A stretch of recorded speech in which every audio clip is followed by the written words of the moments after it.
Yay! Ah, fun start to August. We're in the start of August. You ready, Michael? Well, is it? To me, this is July the 34th. As a teacher, this is the 34th. Let me know when August is here, and I'll get ready for school. Okay. Well, you know what? It is August, but we'll go ahead and let you guys know. Here we go. No, no.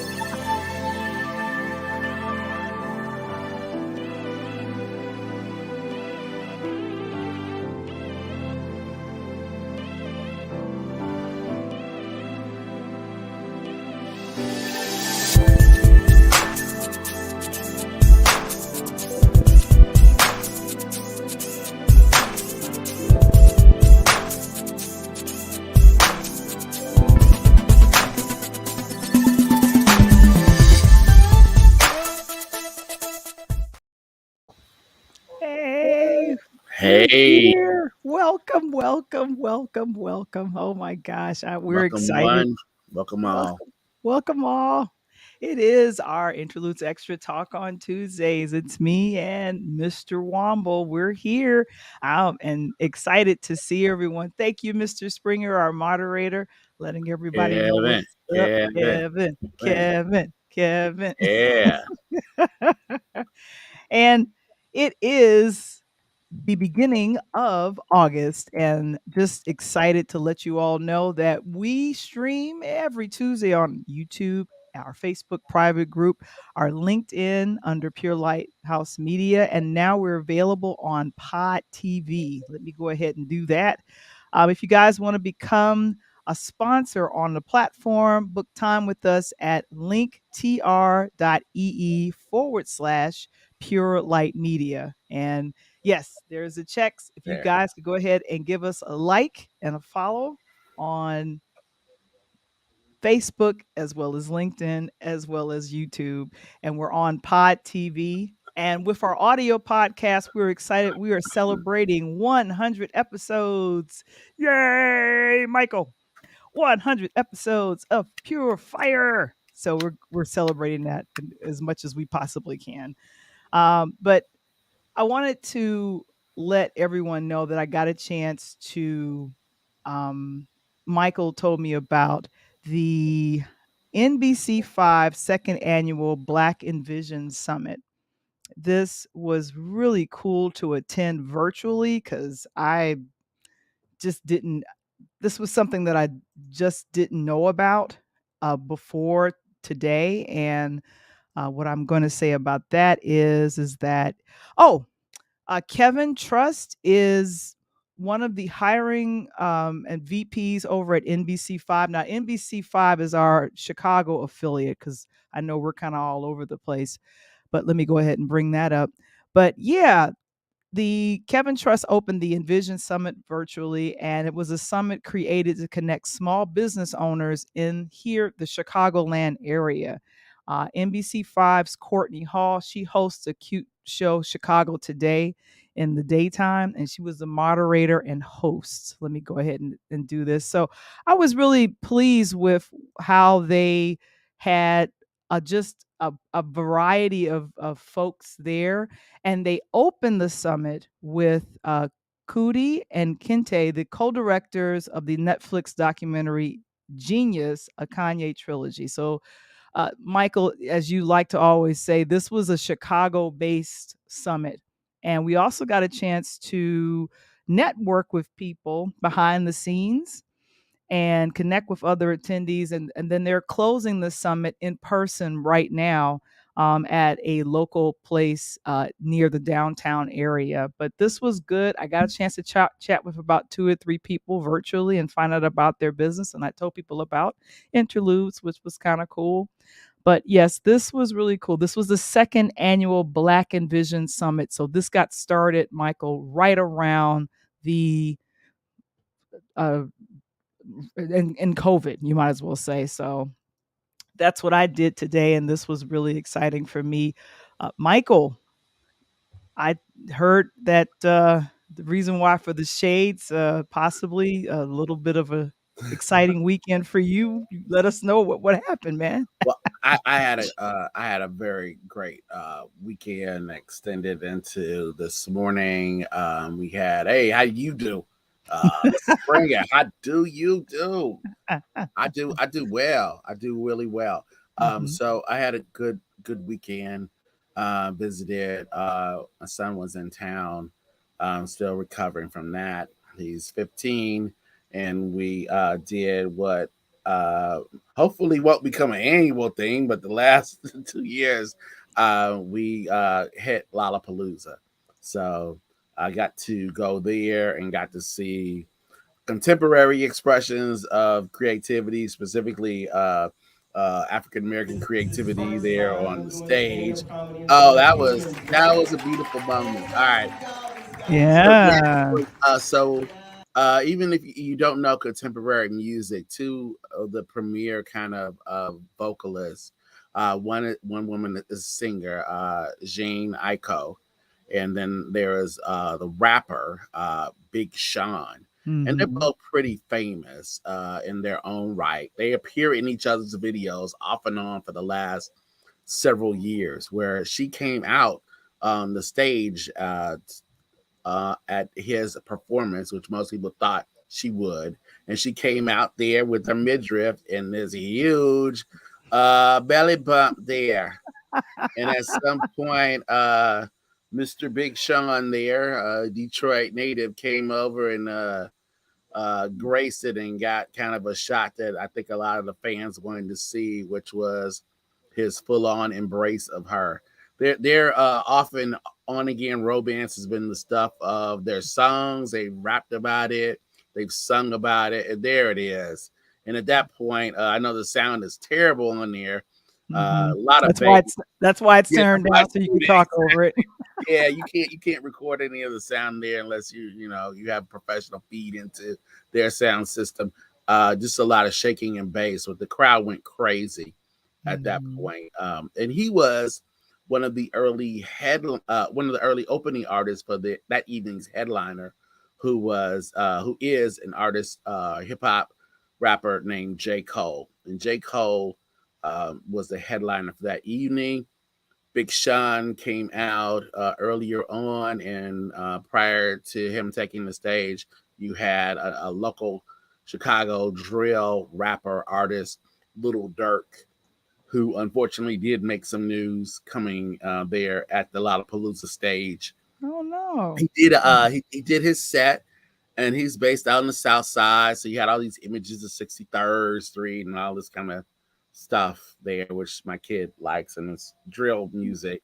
So, but at some point they had they had fireworks there on the edge of Oh. the stage, and it was almost reminiscent of like guaranteed rate, the field there. Well, there's J. Cole, you see image Mhm. there it goes exactly, and it was around that time, so that kind of spinning image there, Yeah. at some point toward the end of one of the songs, it shot fireworks straight out. And I'm not sure if the artist didn't know or they hadn't rehearsed it fully, but the artist, Little Dirk, got a little bit too close to those fireworks, Oh, or the fireworks got no. a little bit too close to him. And there were some pictures the next day on Instagram and TikTok of his half of his face, kind of like bandaged up as if he was Harvey Dent. So he took a shot apparently in the face from one of these fireworks, kept going, and at some point said, well, we're going to cut the show short a little bit because, it took a while to get him out onto the Yeah. stage. So later on, we realized that it was not just that reason. He was probably injured in a way that made it difficult to continue to perform. Oh, He's no. seemingly he's okay from what we heard. We haven't heard anything negative about that. But he is one of the kind of well-known rap, and they call it drill. Val, it's kind of this kind of a dance heavy, extra beat kind of sound. New York and Chicago are pretty well known for this style of hip hop. So I think he's okay, but it was sort of odd. Now, the Mhm. reason going backwards and wrapping this up, going backwards, the reason I'm telling you this because it took him about a half hour to get on the stage. Now, he was not the main artist, he was not the headliner. So the Wow. reason it took him so long to get on stage is because the crowd there was so massive for some of these artists. I'm not sure what the local reports and national reports for Lollapalooza, but I can tell you being there, these crowds were so large, and all of them, of course, want to get to the front, right, to get to see their favorite person. That the organizers had to keep telling them, "We're not going to start the show until everybody takes 5 steps back." Okay, everybody take 5 steps back from the stage, Yeah. go backwards and wait. And sure enough, I mean, I felt like I was in the classroom talking to some classes that I have that, repeated it over and over again for at least a half hour before people began to realize, oh, wait, he's not coming on until we actually do the thing. Now, I wish I could do that in the classroom. Like, we're not going to start class until, but I'm not Little Dirk. So they actually wanted to see him. So Yeah. they listened. But the idea of, we're still in kind of the aftermath of Astro World and, Mhm. Travis Scott and what happened there, that Yeah. crowd control things at festivals is really something that is not just uh, in the past. This is something that's on the minds of organizers, of artists. The artists that I saw at one point addressed the crowd and talked to the crowd about safety, not in a lecturing way, but in a way that was kind of like, hey, we're all here together. We want to Mhm. we want to make sure everybody is safe. And I think in that way, hopefully, you never want to, I hope people understand the way I'm saying this. I hope something positive can forward looking can come from that tragedy in terms of concert going, that we may never have to go through something like that again. The fact that we did after other tragedies in the past and rock and roll concerts and other Right. venues, but hopefully now, I mean, you're aware of it, and even kids, teenagers are aware of it, and they're slowly but surely actually responding to it. It was a good time. It was very expensive, Val. I mean, I'm so glad that when we talked about festivals earlier in the summer, we talked about a lot of free things, a lot of offerings, a lot of small and local things. In addition to something like Lollapalooza, everything was more expensive than it was last year. There were fewer food options there. There was not a lot of liquid there. The only time I really saw emphasis on that was toward the end of the night, and the crowds were so big that they were, kind of passing out and literally throwing box water to kind of get in there to make sure, to guard against dehydration and having people pass out. Because if you Mhm. passed out, it was going to be really hard to get to somebody in that crowd. So yeah, so that was the weekend. Another good thing that happened, I hit a local festival, a free festival in Pilsen area, Mhm. Fiesta del Sol. A lot of good music, elotes, tacos, How was a the tacos? delicious. The elotes were wonderful. And I'm told by people who have, traveled far and wide, there's nothing like an elote from the South Side. Just delicious. Yeah, they use all of the bad ingredients that you're supposed to have. None of that fancy stuff. Real mayo and butter and mayonnaise. Ugh.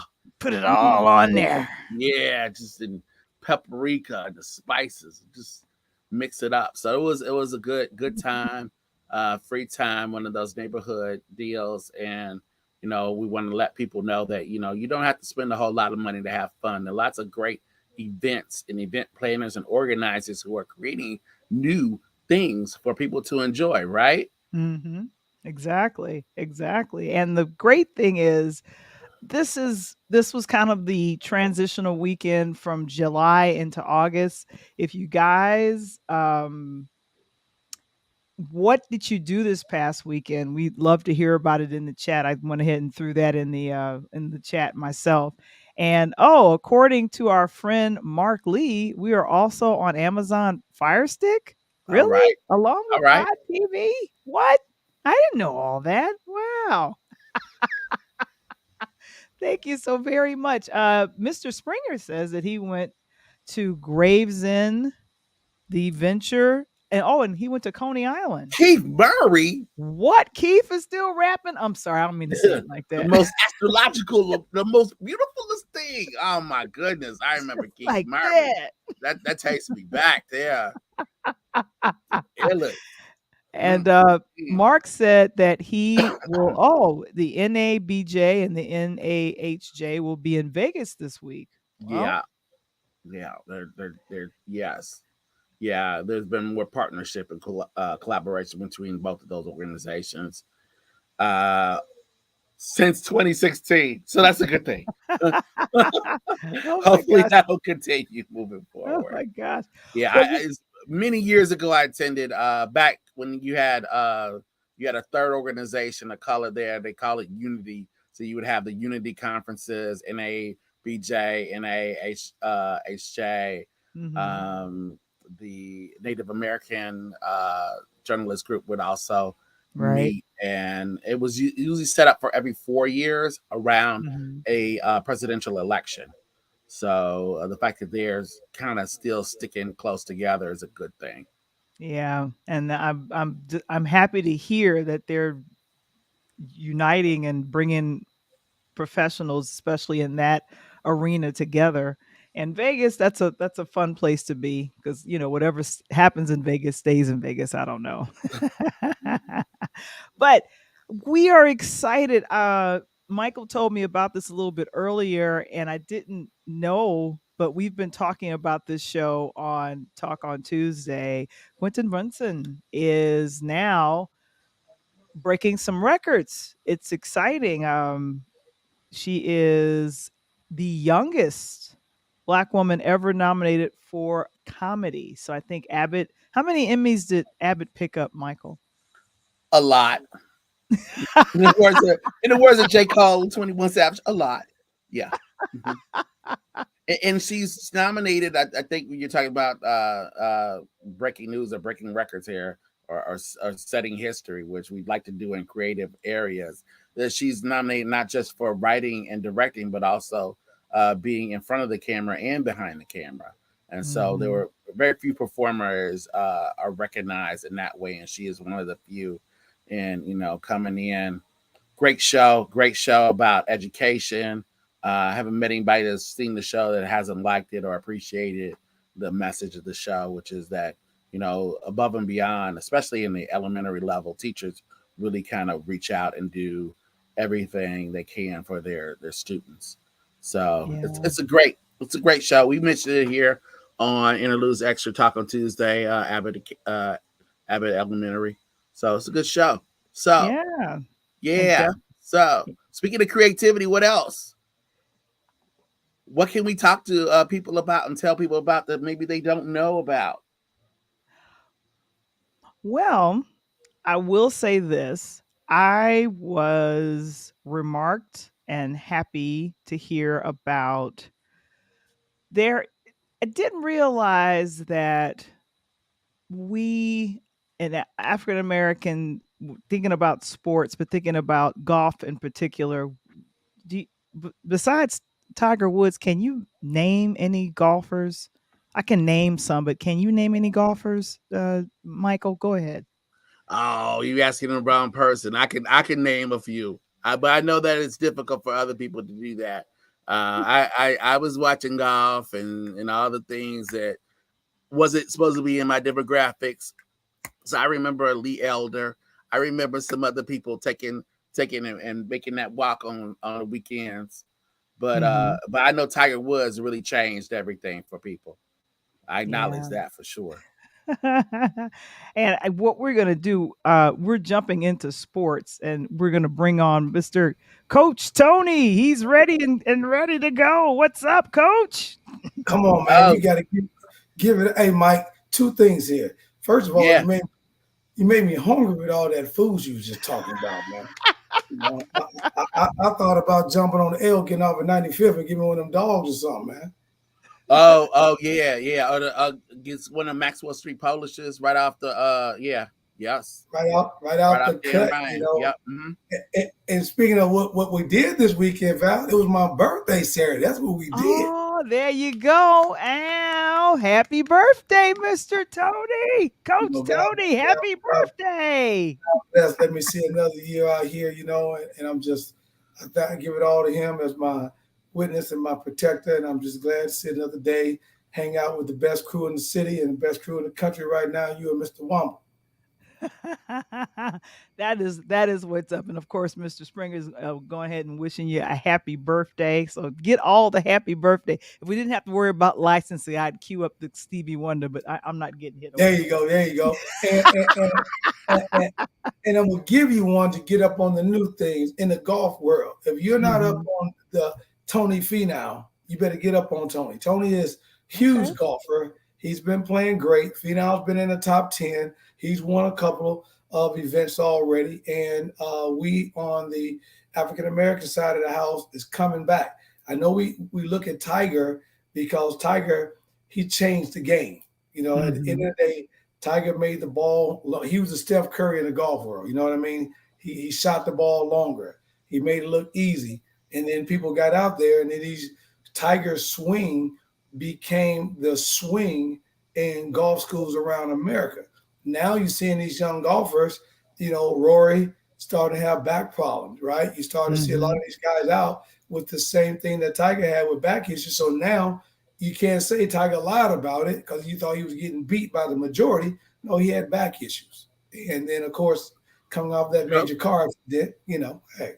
Coach, two things lingering talking about current events with Mr. Eldrick Woods is the prodigy. In terms of Tiger Woods, apparently he's still pretty valuable to golf. He's valued at least 700 to 800 million dollars. I don't Yes. know if you caught that, but because not all of us watch Tucker Carlson. I watch sometimes, so you don't have to. But he was on there, and the head of LIV, the new golf league, said that they offered Tiger Woods, not Tiger Woods from 20 years ago, right? Right. Not Tiger Woods from 15 years ago. The Tiger Woods right now. They offered him 700 to 800 million dollars to join them. Yes. If you know Wow. anything about LIV, you know that it has caused some controversy. Tiger thought that he did not really need that smoke or that 700 to 800 million dollars. It reminded me a Right. little bit of, when we're talking about people turning down big money because they Dave have Chappelle. principles. Reminded me of one, David Chappelle. I know he gets Correct. a lot of heat, fairly or unfairly, but I remember when he turned down $50 million, Right. many years ago and said, no, what I'm doing is different. It's not really worth it. The fact that Tiger, and it didn't come out from Tiger, it came out kind of back channel. So it wasn't Tiger saying like, nah, I don't want to do it and trying to make headlines of his own. This came out of like conversation, like, well, what would Tiger get? Well, we tried to get him. This is what we offered him. So he's still changing the game. Coach, I see sometimes on the weekends, especially when the golfers make it to Sunday, I see him break out the red top, right? Oh, yeah. I see him in the red black going, and I know who that's a homage to. I know that's a nod, a tip of the Yep. club, so to speak, to Tiger Woods. But there are a So, lot of new people. Michael, There are a lot of new people coming in. yeah. So, Michael, I'm gonna go ahead and Please do. introduce our special guest. Mark put in Lee Elder, Jack Nicholas, Michelle Wong, and a few other golfers, but a person that has been at the forefront of putting the pretty much the focus on African Americans in golfing. Yes. He is currently the editor of the African American Golfers Digest, and he's the chairman of the We Are Golf Recreational. And one of the things that he has in common with all of us, he's a Chicago native. And I like to say he's definitely helped to represent African American golfers throughout the years. Guys, I want to go ahead and introduce you all to Mr. Jim Beatty. Mr. Jim, how are you? Hey, I'm fine. Welcome. I'm fine. Thank you. Thank you for the intro. Welcome, sir. Hello to everybody. Hi. And Coach and Michael, did you guys have any questions for Jim? Because right now you're working on a bunch of things right now, right? I am for sure. Certainly the magazine, which is online, African American Golfers Digest.com, the African American Golf Expo and Forum, which will be held August 27th through the 31st in Charlotte, 4.5 days, and we're expecting several hundred people, hopefully more, to attend that. So my days are busy and my nights are real busy. There you go. That's the registration information. We'll be at the Embassy Suites in Concord, which is right adjacent to Charlotte. So, yes, ma'am, I'm busy. Yeah, I like that. I'm gonna make sure that I get that. I got several buddies of mine in that Charlotte market. I'm not that far. I'm in Nashville, and I'm down in Charlotte. Love to participate in that. And I actually had an opportunity to be on a forum with you actually about 2 or 3 years ago, Really? and it was quite fascinating. Um, Giving shouts out to Miss One. Shouts to Averhart, the young lady Yeah. from Detroit, Michigan. From And yeah, she's a female golfer. She's playing in the Shipman tournament that's going to be coming up.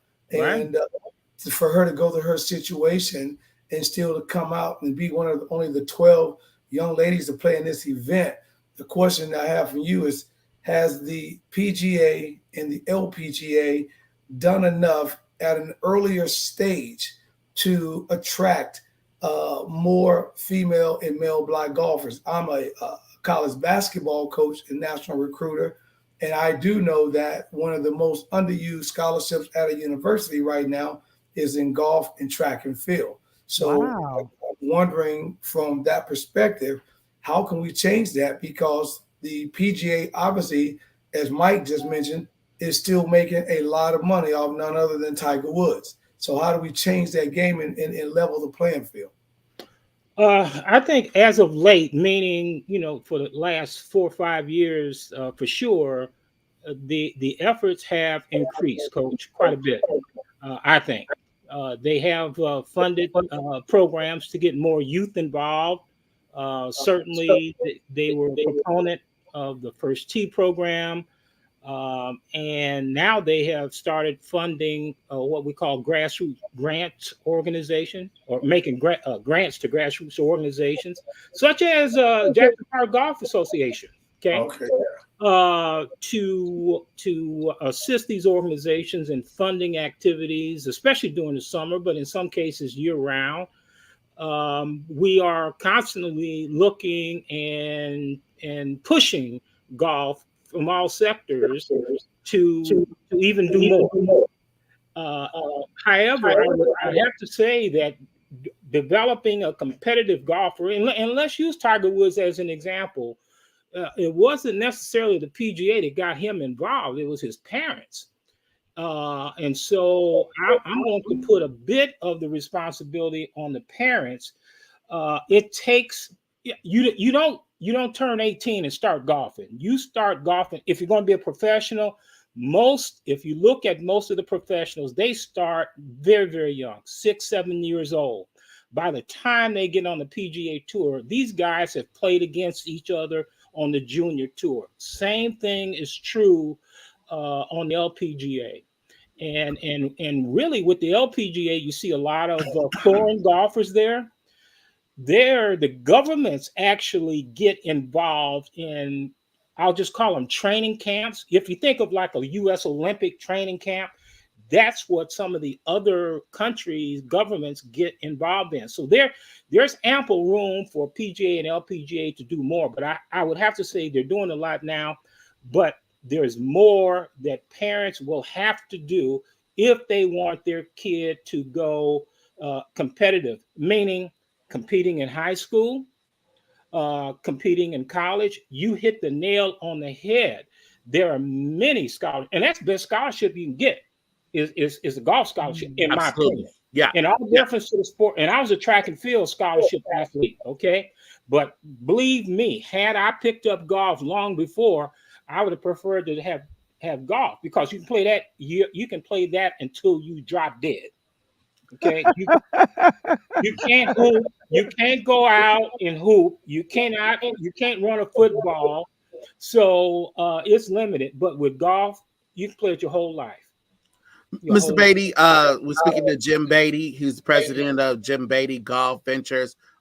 Question I have for you is, what can we say, and what ways can we entice parents, guardians, uncles, aunts to get their young people involved in golf? Is this a matter of the entry level being I don't want to assume anything, but is the entry level high in terms of getting in there? Do we need to direct them to public, places in which golf is something that they can play, rather than hitting the country clubs? How do we bring them in? And I know that golf, I looked up the numbers. I think it's at 7%.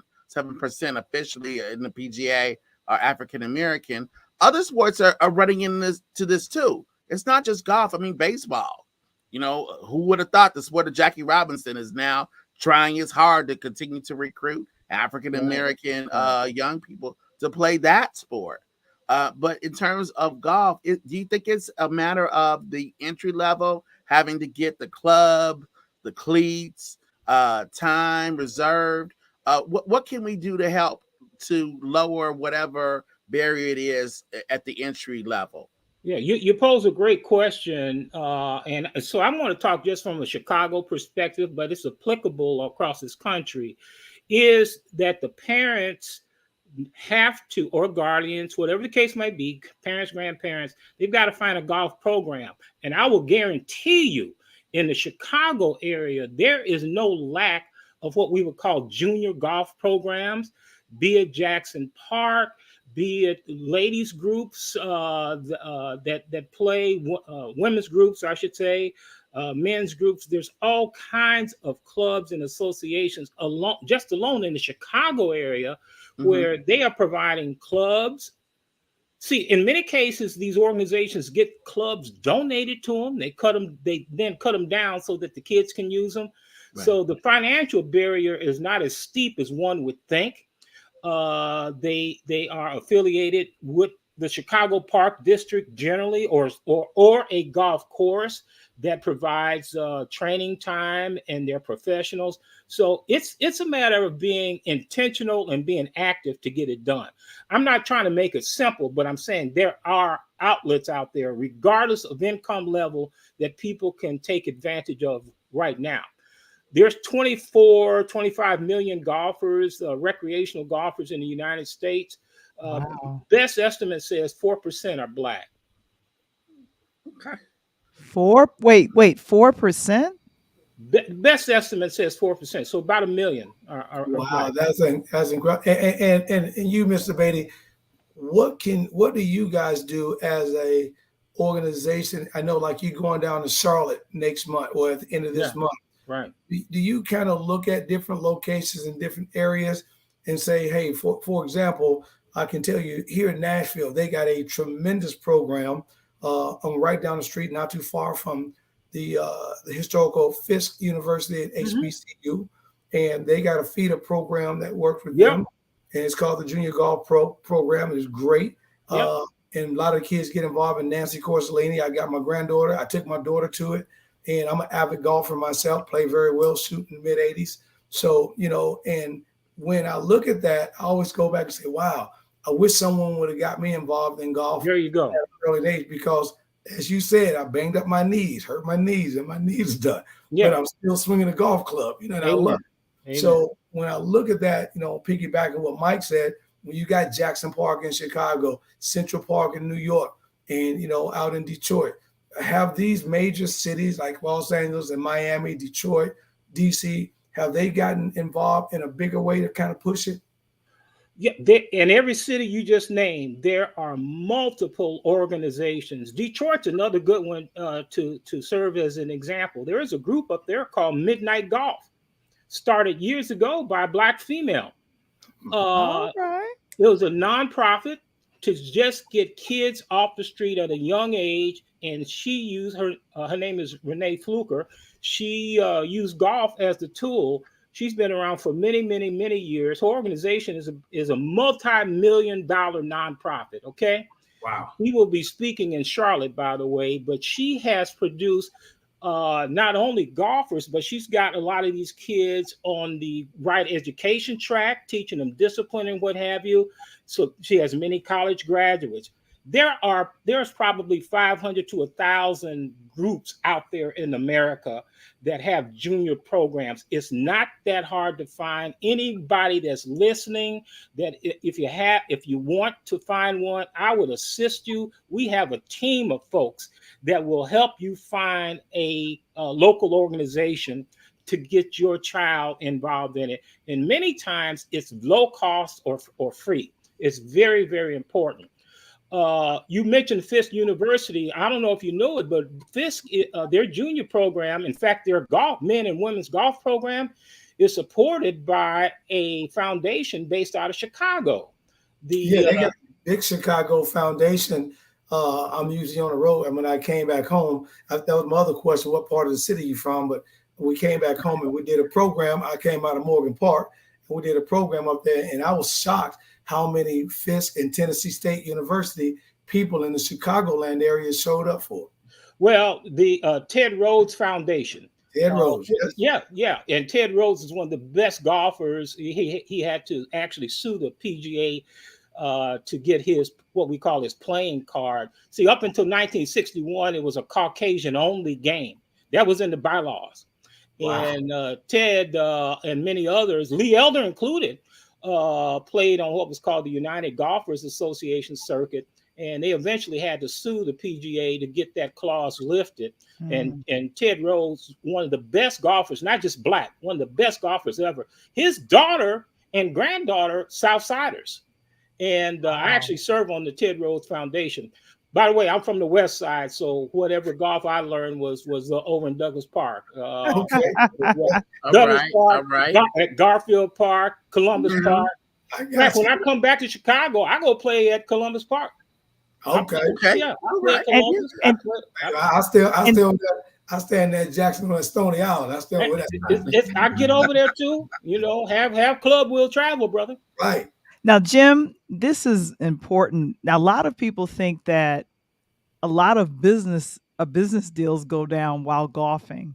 Why is golf considered the best place to broker a deal for your business or franchise or whatever you have going on? Why is that golfing considered the place for business deals? The people that think it are absolutely correct. Golf is an $84 billion industry.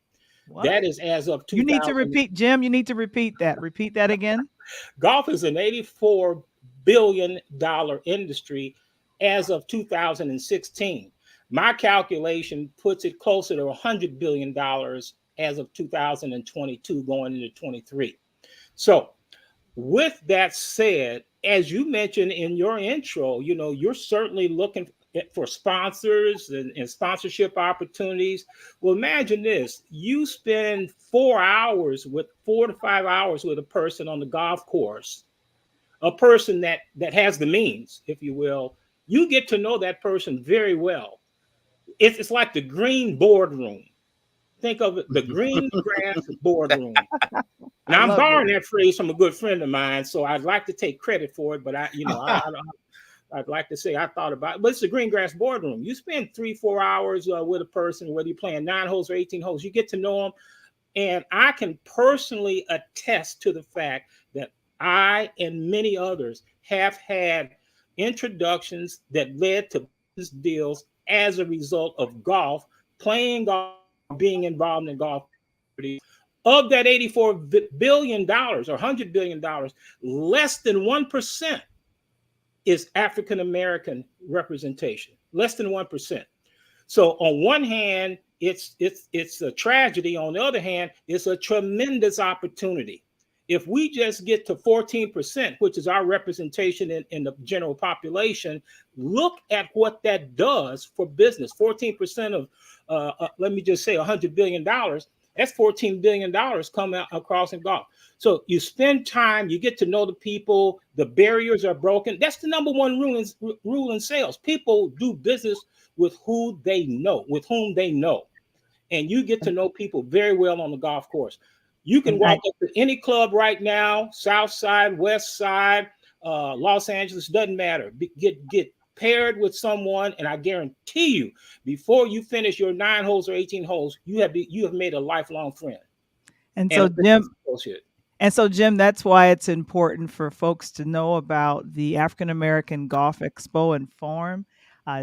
Registration's still open. Is that correct, Jim? We will be registering people down to the last minute. Absolutely. We want people to come down. This is 4.5 days of what? First of all, Coach, we're having a free golf clinic at the Charlie Slifford Park golf course in Charlotte. In fact, I had to cut it off when it hit 100. I mean, there's just too many. We had to cut it off. I was talking with the folks today. We're at 85, but now we're over 100. Other people have cajoled me into doing that. That's fine. It's free. It's free. There's a golf scramble. We have the president of you mentioned Tiger Woods. We have the president of the Tiger Woods Foundation, Gordon McNeil, playing in our golf tournament. Awesome. Okay. We have 7 CEOs of major companies as large as $500 million, coming down to be in this because they understand that if they want to develop their company that in such a way that Black people buy from them, and they want to expand their workforce with people of color, then they have got to get out of their corner offices, come on down, be with us, understand us, and start making connections. We have 7 CEOs coming down for that alone. All right. Well, we're not messing around. We're getting it done. All right.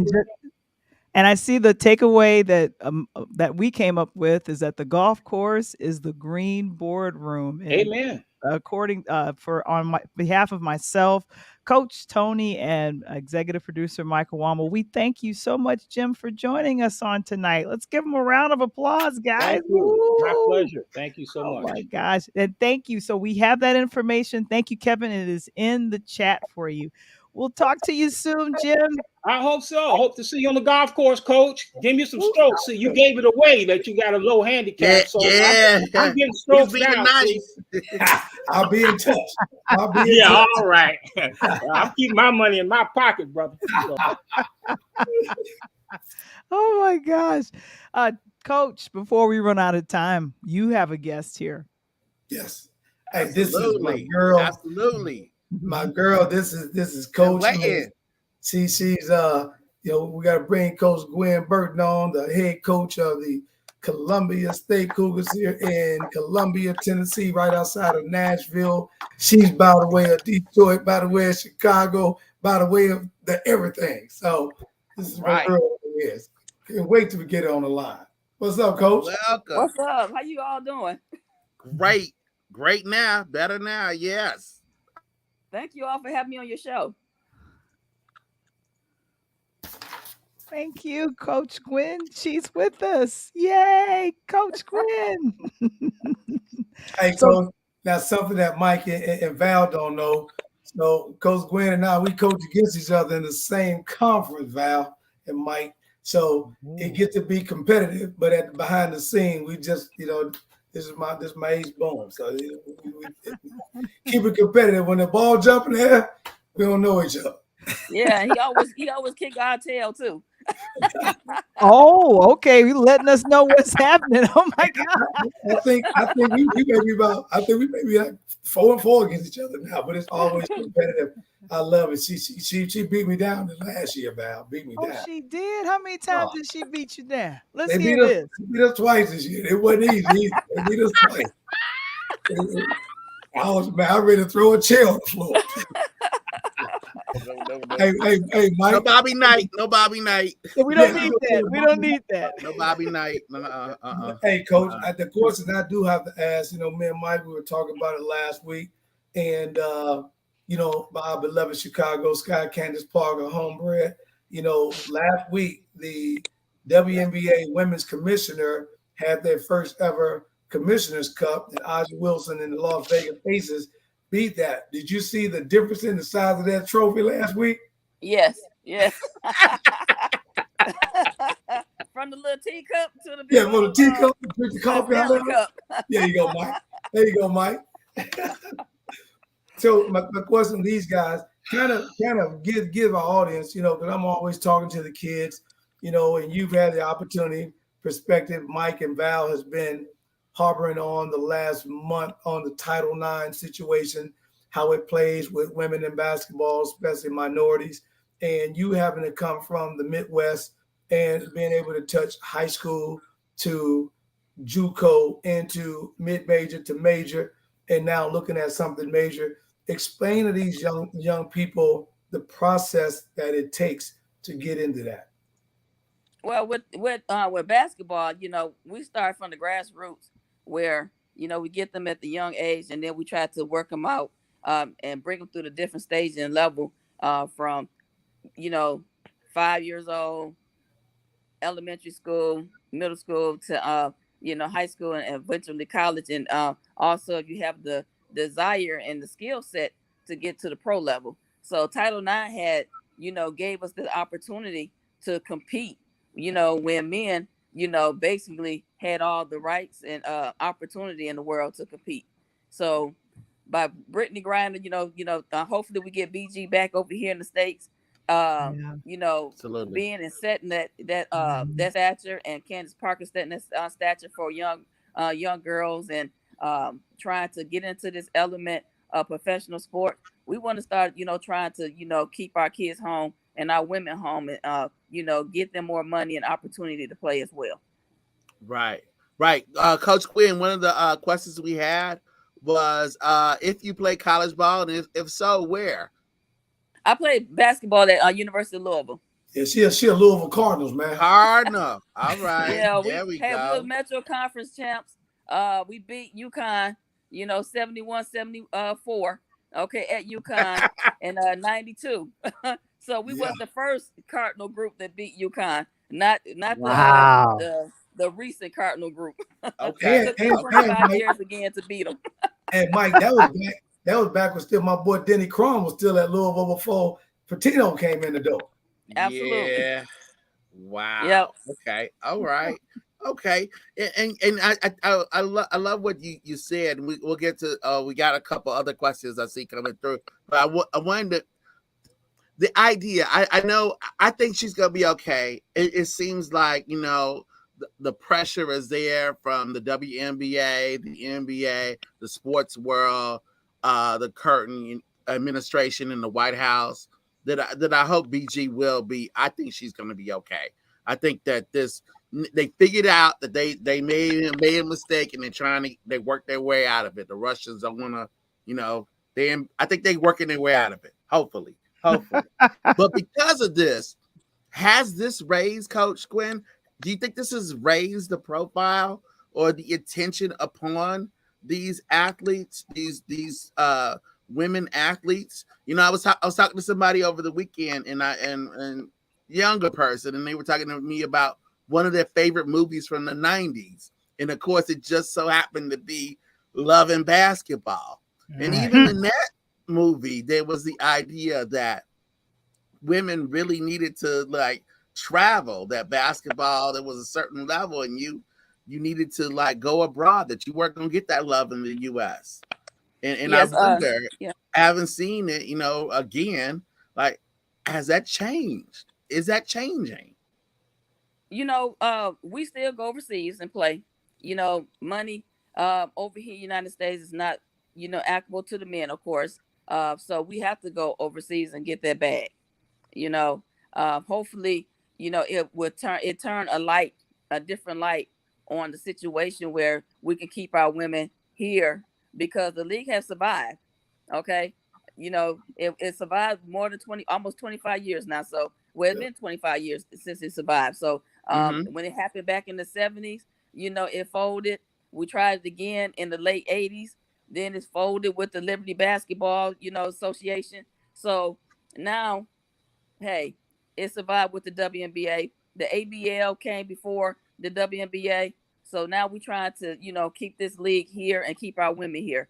Let the people from overseas come over to us and play in our country instead of us traveling abroad and There trying you to, There go. you get go. that money. There you go. Love it. Yeah, I me and love it. I Val, love it. me and Val Yes. was talking a few weeks ago, kind of on that same thing about just that. These leagues are starting the WNBA and now is trying to expand into different markets and stuff like that with the opportunity. Do you think that as the expansion comes with the WNBA and these other markets, do you think that the NBA will get back involved? Because a few years ago they kind of had some harsh words for the WNBA before those contracts renegotiation. Well, hopefully, you have different owners now coming into light too. Uh, and that's a great thing, different owners, Atlanta. Yeah.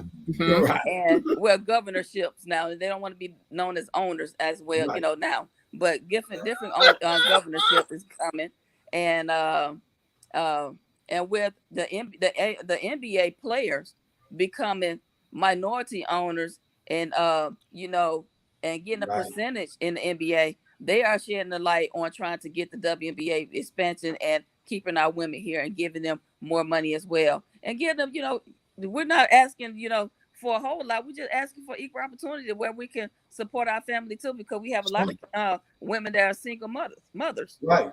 Hmm. Yeah. Absolutely. Yeah.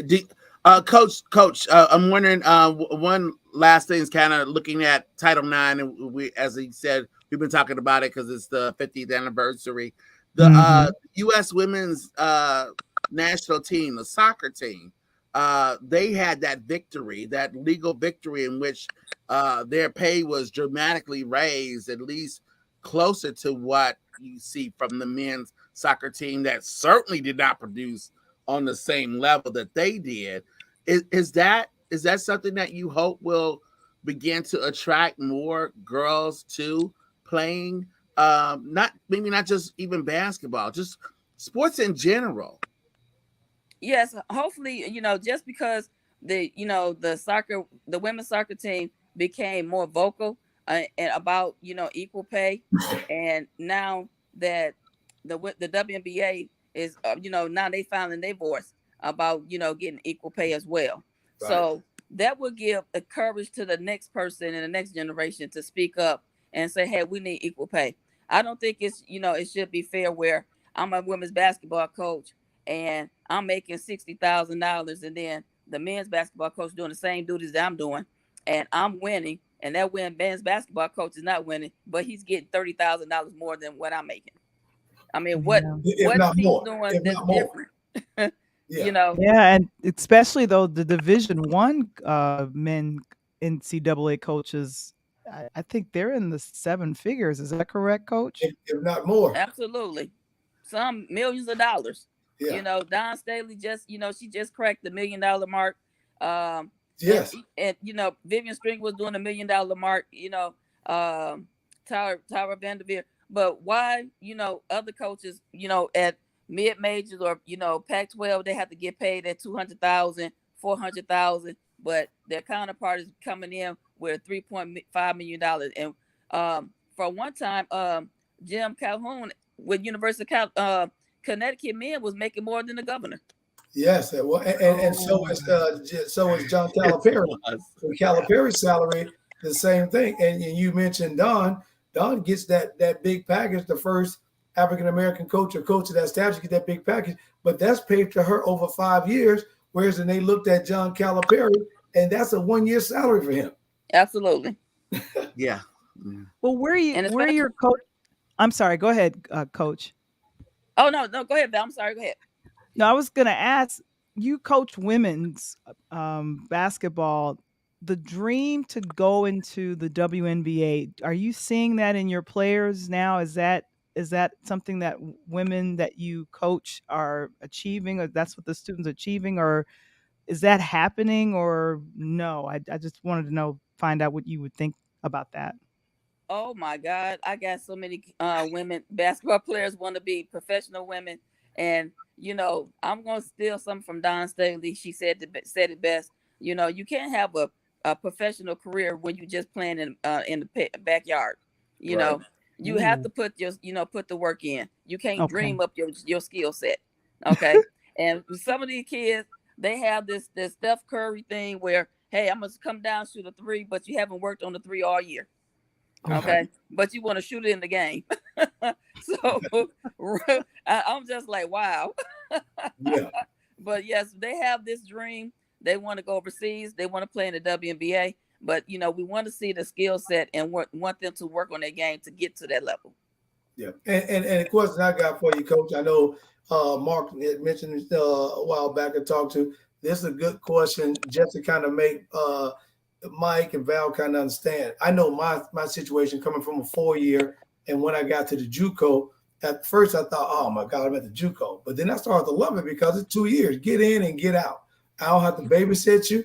You come through the door. If you're ready to play, I'm gonna put you on the floor. We're gonna see what your work ethic.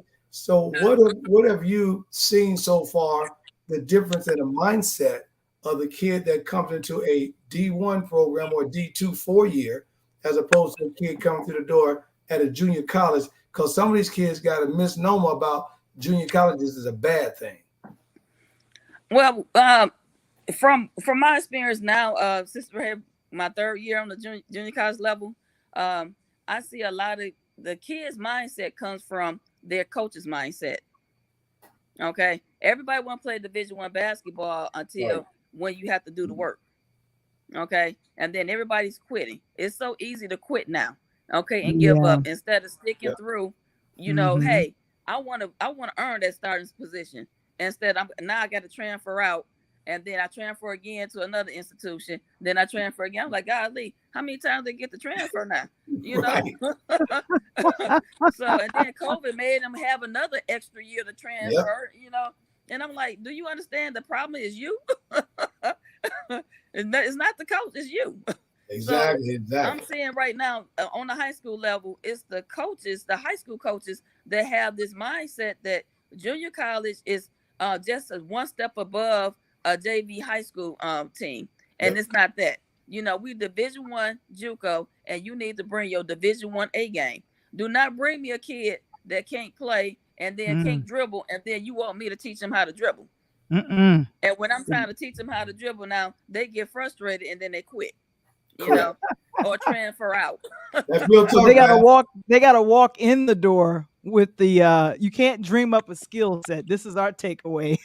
Right. Absolutely. That's real. And the other thing I had to tell you, Val and Mike, this is a Southside Chicago State product too, by the way. Absolutely. What? Chicago State right down the street from my house. Okay. 24 and 10, Great West champions. I got mad. I got mad at her, Val, because she could have stopped at 95th and got me a couple of dogs or something. Wait a minute now. You just asking too much, people. That's probably why it was fun when she beat you last year. That's probably why it was fun. There you Go ahead and go. throw that chair. We saw you. Oh my goodness. It's going to be interesting this year. I'm loving it because I got an opportunity to get back. We got our first African American president at our junior college, which is thank you. And she Awesome. came through the door, guns are blazing, and this is the first time that we were able to get scholarships in 8 years. So Wow. I made the best of what we had, and now this summer I hit the road. I was all over. So we're gonna have a much better team this year. We should play much better. Yeah. I hope you're And ready for my 6'3" kid. No, what Coach Gwen, and I'll wrap with this question. What are the chances, and I think myself and Tony were talking about this, what are the chances possibly of the WNBA expanding a team in the Tennessee area? Could Wow, that that's funny happen? that you mentioned that. We're working right now with Nashville Sports Council Authority to get the team, here in Nashville for the WNBA franchise. We have a lot of people that's really wanting to invest and come into an investment group and meet. and get a team here. Okay, so that's right there is in the works. We had an announcement a couple of days ago, probably last week, about the WNBA have approved one of the cities, and the city of Nashville is one of the top three. We're actually Oh, the number one. that's amazing. That's amazing. Because I think if more and more women, especially in basketball and in sports, could see their I don't know, could see their future in playing professional and then possibly raising the salaries of our players, that could definitely be something to achieve. If anybody, will you and Coach Tony be meeting up possibly later on in a face off of possibly the teams doing like a championship or Man, I wish we could get stuff the like that? championship. And she said it though. We're in a tough conference. We're in the Division One. We're in one of the top three conferences in the country, Val. So it's good enough to just get to the middle. But I think competitively, yeah, Coach and I talk on a weekly basis. Absolutely. Wow. Well, great. Well, Coach Gwen Burton, thank you so very much for joining us on Talk on Tuesday. We appreciate you so much. And we wish you and your team great, great success and more chair throwing for Coach Tony. Hey, Val, slow Thank down. you all. Hey, you got to wish us success, but one notch right below me. That's all. Just one. Oh my God. Thank you so much, Coach. Thank you. Have a good one. And Coach, we'll see you next week. There you Hey, go. hey, I appreciate you, Val, and of course, Mr. Wamble, but you know my words, and I'm out. And you out. Jeez, There it is. jeez. Oh wow. Oh What my a day. gosh. Well, we This had has been a great July the 34th. Wow. Just why, wonderful. why are we saying July 34th? I don't understand 33rd, that. my fault. 33rd. July 33rd. Wonderful. Wonderful. Eventually the summer will start to come to an end, but not yet. Holding off just a little while. That's us out just a little while Little while longer. longer. Keeping faith. Yeah. Run the race. Yeah, I really believe we're in August. That's It's what I'm beautiful saying. July the 33rd. Loving it. Man. Well, tomorrow, and I Tomorrow, hope this July the yeah, 34th. it's Yes. it'll